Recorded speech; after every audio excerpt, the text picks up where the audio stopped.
Imagine opening your favorite social media app tomorrow. But before you can scroll, a message pops up. Please upload a government ID or scan your face to verify your age. No verification. No access. This isn't science fiction. It's already starting to happen because of new online safety laws being introduced around the world.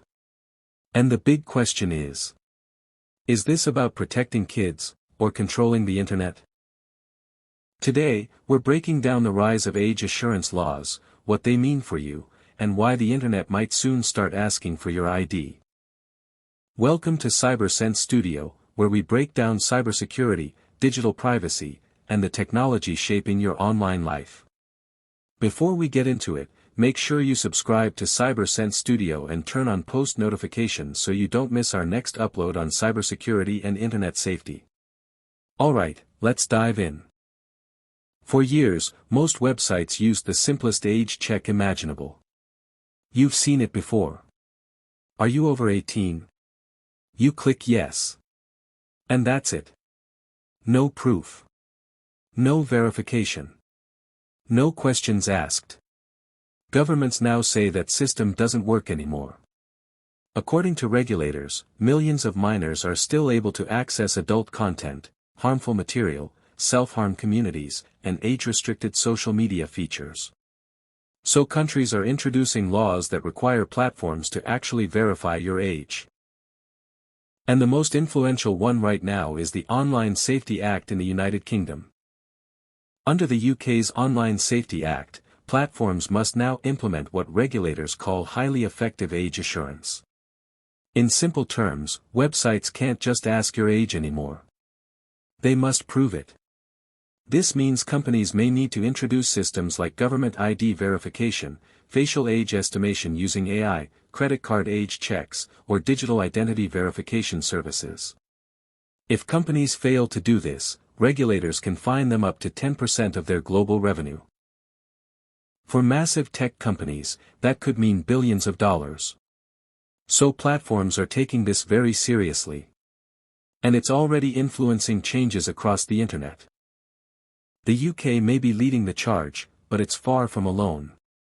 Across the world, governments are pushing similar policies. In the European Union, the Digital Services Act requires large platforms to provide stronger protections for minors. The EU is even working on a digital identity wallet, which could allow users to prove they are over 18 without revealing their full identity. In India, the Digital Personal Data Protection Act requires platforms dealing with children to obtain verifiable parental consent.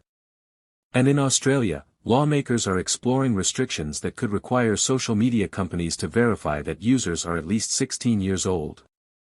So what we're seeing is the beginning of a global shift in how the internet verifies identity. There are two main ways platforms are expected to verify age. The first is age verification. This confirms your exact age using official information.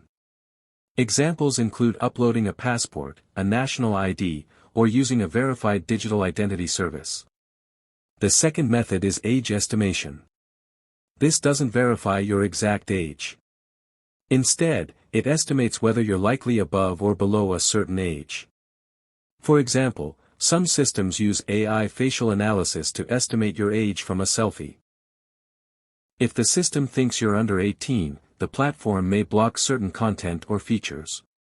While this technology is becoming more common, it also raises some serious concerns. Supporters say these laws are necessary to protect children online. But critics warn they could create major privacy risks. Think about it. Millions of people may soon need to upload their ID, biometric scans, or personal data just to access parts of the internet. That creates new questions. Who stores this data? How secure is it? And what happens if those databases get hacked? Some privacy experts worry that widespread age verification could slowly reduce anonymous access to the internet.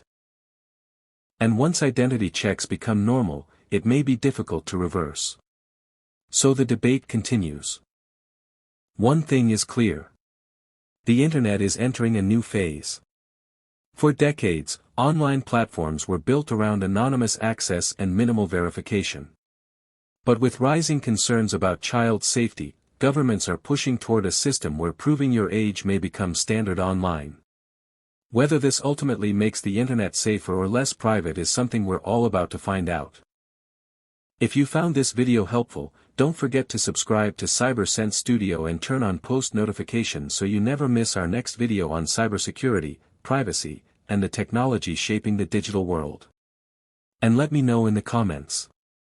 Would you upload your ID just to access a website? Thanks for watching, and I'll see you in the next video.